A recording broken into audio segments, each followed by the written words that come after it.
So hello everyone, नमस्कार साथियों, स्वागत है आप सभी का एक बार फिर से डेली करंट अफेयर्स की क्लास में। और आज साथियों आप लोगों की 21 अगस्त,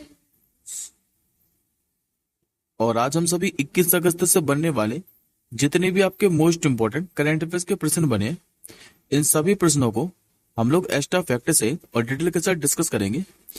और इसी के साथ साथ हम लोग 20 अगस्त के भी करंट अफेयर्स को देख लेंगे, क्योंकि कल क्या है कि आप लोगों की करंट अफेयर्स की क्लास नहीं आई थी। तो आज की क्लास के अंदर भी हम लोग 2 दिन के करंट अफेयर्स के प्रश्नों को देखेंगे। और एक बात और साथियों, इस क्लास की जो पीडीएफ है ये आप सभी रिवीजन के लिए हमारे टेलीग्राम ग्रुप से डाउनलोड कर सकते हैं। टेलीग्राम ग्रुप का जो लिंक है वो इस वीडियो के डिस्क्रिप्शन बॉक्स में है। तो चलिए साथियों, पहले एक बार मैं आपको 19 अगस्त के करंट अफेयर्स को क्विकली रिवीजन करा देता हूँ। उसके बाद हम लोग आज के प्रश्नों की ओर बढ़ेंगे। तो जैसा कि साथियों लास्ट क्लास के अंदर मैंने आपको पढ़ाया था कि अभी जो 17वें नेशनल फिल्म अवार्ड है 2024, इसमें बेस्ट फीचर फिल्म का जो अवार्ड है ये किसे मिला था, तो अट्टम मूवी को। हाल ही में भी उत्तर भारत की सबसे बड़ी जो फ्लोटिंग सौर परियोजना है ये भी कहां पर शुरू हुई थी, तो मध्य प्रदेश का थी ओमकारेश्वर के अंदर। इसके बाद मैंने आपको तीसरा क्वेश्चन पढ़ाया था कि अभी देश में सबसे कम उम्र की जो फीमेल आयरन मैन है ये कौन बनी है, तो ये बनी सती पावनी सबकाल। अभी राष्ट्रपति द्रौपदी मुर्मू जी ने 78वें स्वतंत्रता दिवस की पूर्व संध्या पर कितने वीरता पुरस्कार प्रदान किए थे, तो 103 वीरता पुरस्कार। पेरिस पैरालंपिक के जो उद्घाटन समारोह है इसमें भारतीय ध्वजवाहक कौन है, तो ये बता सकते सुमित अंतिल और भाग्यश्री यादव। ये साथ जो पेरिस पैरालंपिक है इसमें खाली दिव्यांग खिलाड़ी पार्टिसिपेट करते हैं। अभी किस राज्य के मुख्यमंत्री ने बाल पौष्टिक आहार योजना की शुरुआत की थी, तो ये की थी हिमाचल प्रदेश के मुख्यमंत्री सुखविंदर सिंह सुक्खू ने। किस देश के भी जोशुआ ब्रेगमैन, इन्होंने अभी दुनिया के सबसे ऊंची स्की बेस जंप का रिकॉर्ड कायम किया है, तो ये साथी ब्रिटेन के जोशुआ ब्रेगमैन। भारतीय तटरक्षक बल के मैंने आपको महानिदेशक पढ़ाया था जिनका भी दिल का दौरा पड़ने से निधन हो गया है, इनका नाम है राकेश पाल। और इन्होंने इंडियन कोस्ट गार्ड के 25वें महानिदेशक के रूप में काम किया है। किस देश के प्रधानमंत्री जिनका नाम है अनवर इब्राहिम, ये भी 3 दिवसीय भारत यात्रा पर आए, तो मलेशिया के हैं ये।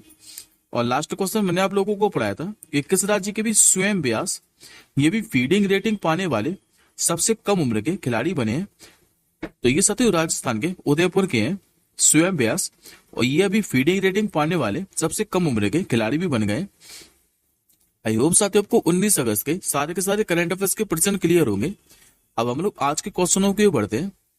तो आज का साथियों आप लोगों से पहला क्वेश्चन पूछ रहा है कि अभी अगस्त 2024 में प्रधानमंत्री मोदी जी ने किस देश की आधिकारिक यात्रा की है, तो अभी साथियों मोदी जी क्या है कि 2 देशों की यात्रा पर है, जिसमें से एक देश तो आपका साथी पोलैंड और दूसरा है यूक्रेन। तो पहले आप लोग आंसर याद रखिएगा, ऑप्शन नंबर है पोलैंड। अब इस क्वेश्चन के बारे में हम लोग थोड़ा डिटेल में डिस्कस करते हैं। तो देखिए साथियों, प्रधानमंत्री मोदी जी क्या है कि 21 से लेकर 23 अगस्त तक पोलैंड और यूक्रेन की आधिकारिक यात्रा पर है। और ये यात्रा साथियों 45 वर्षों में क्या है कि किसी भारतीय प्रधानमंत्री की पोलैंड की पहली यात्रा है, जो कि 1954 में भारत और पोलैंड के बीच राजनयिक संबंधों को स्थापित की 70वीं वर्षगांठ के अवसर पर है। पहली बार पोलैंड की अपनी यात्रा के बाद प्रधानमंत्री मोदी जी के कि राष्ट्रपति जो व्लादिमीर जेलेंस्की है यूक्रेन के, इनके निमंत्रण पर यूक्रेन की यात्रा भी करेंगे। और 1992 में दोनों देशों के बीच राजनयिक संबंध स्थापित होने के बाद ये किसी भारतीय प्रधानमंत्री की पहली यूक्रेन यात्रा भी होगी। बात करते सत्य हम लोग पोलैंड और यूक्रेन के बारे में, तो मैप के माध्यम से देखिए, हीरा साथियों को मैप में यूरोप कॉन्टिनेंट और जितना भी साथियों मैंने मार्क कर रखा है पार्ट, ये आपका साथियों पोलैंड देश। यदि आप लोगों से पूछे कि पोलैंड की राजधानी क्या है, तो यह वॉर्सो। मुद्रा चलती है यहाँ पर पॉलिश जिलोटी। और यहाँ के राष्ट्रपति कौन है, तो एंड्रिज डूडा। अब इसी के पास में देखोगे साथियों तो आपको यूक्रेन भी देखने को मिलेगा। यूक्रेन की राजधानी क्या है, तो कीव। यूक्रेन में मुद्रा क्या चलती है, तो रिविनिया। और राष्ट्रपति मैं आपको बता चुका हूं जो कि कौन है, तो व्लादिमीर जेलेंस्की। अब आज के दूसरे क्वेश्चन की ओर बढ़ते, तो आज का साथियों आप लोगों से दूसरा क्वेश्चन पूछ रहा है कि अभी जो वीमेंस अंडर 19 वर्ल्ड कप है 2025 ये किस देश में आयोजित किया जाएगा। तो इसका साथियों जो आयोजन है ये जनवरी महीने के अंदर किया जा रहा है और किस देश के अंदर, तो ये करेगा साथियों मलेशिया। करेक्ट आंसर होगा आपका ऑप्शन नंबर सी।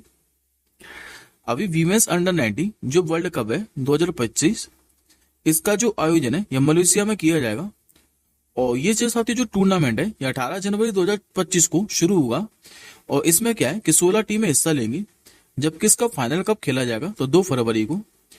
हालांकि साथियों इससे पहले वीमेन अंडर 19 वर्ल्ड कप का जो पहला संस्करण है ये 2030 में साउथ अफ्रीका में आयोजित किया गया था और जिसको जीता किसने था तो अपने प्यारे भारत ने। अब एक बार साथियों हम लोग आगामी खेल प्रतियोगिता के बारे में डिस्कस कर लेते हैं। हालांकि इन सभी के बारे में मैं आपको पहले भी पढ़ा चुका हूं, एक बार आप लोग फटाफट से रिवीजन कर लीजिए। जैसे कि cricket Asia cup 2025 T20 format वाला ये भारत के अंदर आयोजित किया जाना है। क्रिकेट एशिया कप 2027 वाला वनडे फॉर्मेट का ये आयोजित किया जाएगा बांग्लादेश के अंदर।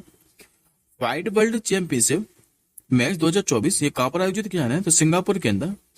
महिला FIH हॉकी विश्व कप 2026 ये 2 देश मिलकर होस्ट करेंगे, बेल्जियम और नीदरलैंड। और AFC महिला एशिया कप 2026 इसकी मेजबानी कौन करने वाला है तो ऑस्ट्रेलिया देश। अगला क्वेश्चन देखिए, हाल ही में भी मनियाचिवाड़ी किस राज्य का पहला सौर गांव बना है। तो ये साथ जो मनियाचिवाड़ी है ये महाराष्ट्र का है गांव और ये भी पहला सौर गांव बन चुका है। करेक्ट आंसर होगा आपको ऑप्शन नंबर सी। और इसका साथ जो उद्घाटन है ये महाराष्ट्र के जो मुख्यमंत्री एकनाथ शिंदे इन्होंने ही किया है। अब महाराष्ट्र के 70 से अधिक के गांवों को क्या है कि इस परियोजना में शामिल किया जाएगा और अगले साल साथियों 1.5 साल में क्या है कि राज्य में सौर ऊर्जा से 12,000 मेगावाट की बिजली पैदा की जाएगी। अच्छा साथियों सौर गांव से तात्पर्य क्या है तो सौर गांव से साथियों तात्पर्य है कि अब यहाँ पर जो बिजली का कंजप्शन है ये पूरा सोलर पैनल के माध्यम से हो रहा है। अगला क्वेश्चन देखिए, हाल ही में भी किस देश में 90 फीट ऊंची हनुमान जी की प्रतिमा जिसका नाम है स्टैच्यू ऑफ यूनियन इसका उद्घाटन हुआ है। तो यूएस साथियों अमेरिका के अंदर। करेक्ट आंसर होगा ऑप्शन नंबर सी। दरअसल जो अमेरिका का ह्यूस्टन है यहाँ पर जो टेक्सास है और यहाँ पर साथियों एक मंदिर है जिसका नाम है श्री अष्टलक्ष्मी मंदिर और यहीं पर अभी 90 फीट ऊंची हनुमान जी का प्रतिमा का उद्घाटन हुआ है। ये साथियों अमेरिका की तीसरी सबसे ऊंची प्रतिमा है जिसे स्टैच्यू ऑफ यूनियन अब हनुमान के नाम से जाना जाता है। बात करते साथियों हम लोग अमेरिका के बारे में, तो राजधानी आप लोगों को मैंने कितनी बार बताया जो कि वॉशिंगटन DC। मुद्रा चलती यहाँ पर डॉलर और अभी जो राष्ट्रपति हैं इनका नाम है जो बाइडेन और यहीं पर साथियों 2 बैंकों का मुख्यालय भी है वॉशिंगटन DC के अंदर। तो ये और याद रखिएगा, एक तो IMF का यानी कि इंटरनेशनल मॉनेटरी फंड और दूसरा वर्ल्ड बैंक का। इन दोनों का जो मुख्यालय है ये अमेरिका की राजधानी वॉशिंगटन DC के अंदर ही है। अगला क्वेश्चन देखिए, ये आपका अपॉइंटमेंट से संबंधित क्वेश्चन है कि अभी जो कर्मचारी राज्य बीमा निगम है इसके महानिदेशक का जो कार्यभार है ये किसने ग्रहण किया है। ये बन चुके साथियों अभी अशोक कुमार सिंह। करेक्ट आंसर होगा ऑप्शन नंबर बी। पहले एक बार आप लोग इमेज में देखिए अशोक कुमार सिंह को। ये रहे साथियों आपके सामने इमेज में अशोक कुमार सिंह जो कि अभी कर्मचारी राज्य बीमा निगम के नए महानिदेशक बन चुके हैं। अब एक बार साथियों आप लोग एडिशनल इन्फॉर्मेशन में देखिए, ये सारे के सारे अपॉइंटमेंट मैं आपको कई बार रिवीजन करा चुका हूं। जैसे कि अभी DBS बैंक की पहली महिला CEO कौन बनी थी तो तानसू शान। राष्ट्रीय जो आवास बैंक है इसके प्रबंध निदेशक कौन बने थे तो संजय शुक्ला साहब। एशियाई जो क्रिकेट परिषद है इसके अध्यक्ष कौन बने हैं तो मोहन सिंह नकवी। प्रीति सूदन का नाम पढ़ाया था मैंने आपको जो कि UPSC के अध्यक्ष बन चुके हैं। और प्रबंधन निदेशालय के निदेशक कौन बने तो ये बने थे साथियों राहुल नवीन। अगला क्वेश्चन देखिए, इस क्वेश्चन पे साथियों डबल स्टार मार्क कर लीजिए। ये क्वेश्चन आपको डेफिनेटली एग्जाम में देखने को मिलेगा क्योंकि पहले इसको जो होस्टिंग के अधिकार थे ये बांग्लादेश के पास थे और अब बांग्लादेश से छीन लिए गए हैं। तो आप लोगों से इसी संबंधित क्वेश्चन पूछ रहा है कि अभी ICC महिला T20 विश्व कप 2024 का जो 9वां संस्करण है ये कहां पर आयोजित किया जाएगा। तो देखिए सबसे पहले ये बांग्लादेश के अंदर आयोजित किया जाना था, लेकिन बांग्लादेश में तख्ता पलट होने के कारण बांग्लादेश से इसके होस्टिंग के अधिकार क्या है कि छीन लिए हैं, और अब ये जो आयोजित है ये यूएई के अंदर किया जाएगा। तो आंसर आप लोग याद रखेंगे ऑप्शन नंबर सी। अभी अंतर्राष्ट्रीय जो क्रिकेट परिषद है यानी कि इंटरनेशनल क्रिकेट काउंसिल आईसीसी, इसने महिला टी20 विश्व कप को संयुक्त अरब अमीरात में स्थानांतरित कर दिया है, और इस बार इसका 9वां संस्करण है।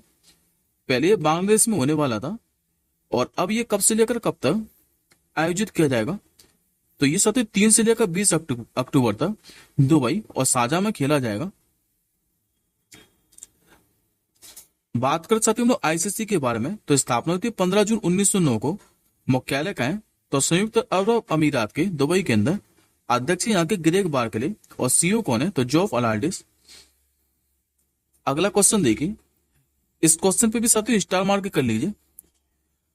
अभी दुनिया की सबसे उम्रदराज इंसान जिनका 117 साल की उम्र में निधन हो गया है, इनका क्या नाम है। तो इस क्वेश्चन के बारे में साथियों मैंने आपको 2023 में पढ़ाया था कि दुनिया की सबसे उम्रदराज इंसान बनी थी, और अभी इनका 170 साल की उम्र में क्या है कि निधन हो गया है। नाम क्या है इनका तो मारिया ब्रानियास। करेक्ट आंसर होगा आपको ऑप्शन नंबर सी। ये आपको जो इमेज में दिखाई दे रही है यही है मारिया ब्रानियास, जो कि भी दुनिया की सबसे उम्रदराज इंसान थी, और इनका भी हाल ही में निधन हो गया है। इनके साथ जो आयु है ये 117 वर्ष और 168 दिन थी। इनका जो निधन है ये उत्तर पूर्वी स्पेन के ओलोटा शहर में हुआ है। और मारिया जो ब्रायन है इनका जन्म हुआ कब था तो 4 मार्च 1907 को अमेरिका के सैन फ्रांसिस्को में। जनवरी 2030 में क्या है कि फ्रांसीसी नल लूसीन रैंडम की मृत्यु के बाद ये दुनिया की सबसे बुजुर्ग इंसान बनी थी। और अब क्या साथियों, अब दुनिया के सबसे उम्र दराज इंसान के नाम का नया रिकॉर्ड हो गया है, तो उसको एक बार हम लोग देख लेते हैं। हालांकि ये खुद में एक न्यूज है, मैंने अलग से टाइप नहीं की। तो याद रखिएगा, अब जापान के तोमिको जो इतुका है ये दुनिया के सबसे उम्रदराज व्यक्ति बन गए, जिनका जन्म कब हुआ था तो 30 मई 1908 को। ये लगभग साथी 116 साल के हैं, और अब जो है ये दुनिया के सबसे उम्रदराज इंसान बन चुके हैं। अगला क्वेश्चन देखिए, भारतीय सेना के पूर्व प्रमुख जनरल का क्या नाम है जिनका भी हाल ही में निधन हो गया है। इनका नाम है साथी एस पद्मनाभन। करेक्ट आंसर होगा आपको ऑप्शन नंबर ए। इन्होंने 30 सितंबर 2000 से 31 दिसंबर सन 2000 तक भारतीय सेना के प्रमुख के रूप में काम किया है। और ये साथ जो पूर्व सेना अध्यक्ष हैं जिनका नाम है सुंदरराजन पद्मनाभन, आप लोग इनको एस पद्मनाभन भी बोल सकते हैं। इन्हें पेडी के नाम से भी जाना जाता था, और इनका क्या है कभी हाल ही में निधन हुआ है। ये सारे के सारे साथी मैंने निधन से रिलेटेड आपको कई बार क्वेश्चन रिवीजन करा दिए, एक बार आप लोग फिर से देख लीजिए। जैसे कि मैंने आपको भारतीय तटरक्षक बल के महानिदेशक का नाम पढ़ा है आज भी, राकेश पाल। इन्होंने इंडियन कोस्ट गार्ड के 25वें महानिदेशक के रूप में काम किया है। गांधीवादी शोभना राणारी का नाम पढ़ाया था मैंने आपको, इनका भी हाल ही में निधन हो गया है। इनको पद्म भूषण से कब सम्मानित किया गया था 2011 के अंदर। नटवर सिंह ये विदेश मंत्री थे। मधुबनी पेंटिंग की प्रख्यात कलाकार गोदावरी दत्त, इनका भी हाल ही में निधन हो गया है। इन्हें 2019 के अंदर क्या है कि पद्मश्री से सम्मानित किया गया था। राम नारायण अग्रवाल का नाम पढ़ाया था मैंने, इनको अग्नि मिसाइल के जनक के रूप में जाना जाता था। इनका भी हाल ही में निधन हो गया है।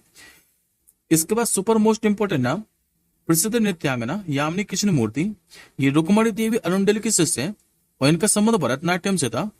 इनका भी क्या है कभी हाल ही में निधन हुआ है। और इनके साथ ही भारत के तीनों सर्वोच्च नागरिक सम्मान से भी सम्मानित किया जा चुका है। जैसे कि 1968 के अंदर इनको भारत के चौथे सर्वोच्च नागरिक सम्मान पद्मश्री से सम्मानित किया गया था। 2001 के अंदर इनको दिया गया था पद्म भूषण, और जबकि 2016 के अंदर इनको पद्म विभूषण से भी सम्मानित किया जा चुका है। अली अकबर खान के जो शिष्य थे राजीव तारानाथ, इनका भी रिसेंटली निधन हो गया है। ये प्रसिद्ध सरोद वादक थे।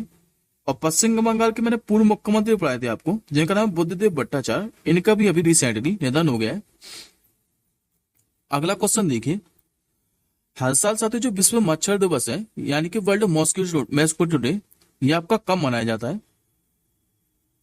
तो यह दिवस प्रतिवर्ष 20 अगस्त को मनाया जाता है। और इस दिवस को साथ ही मनाने का उद्देश्य क्या है तो ब्रिटिश डॉक्टर सर रोनाल्ड रोस के योगदान को याद करना। जो रोनाल्ड रोस हैं, इन्होंने मलेरिया और मादा एनीफिलीज मच्छरों के बीच जो कनेक्शन है इसकी पहली खोज की थी। और 20 अगस्त 1897 को जो रोनाल्ड रोस हैं, इन्होंने ये महत्वपूर्ण घटना की खोज की थी। इसी कारण क्या है कि हर साल 20 अगस्त को वर्ल्ड मॉस्किटो डेज मनाया जाता है।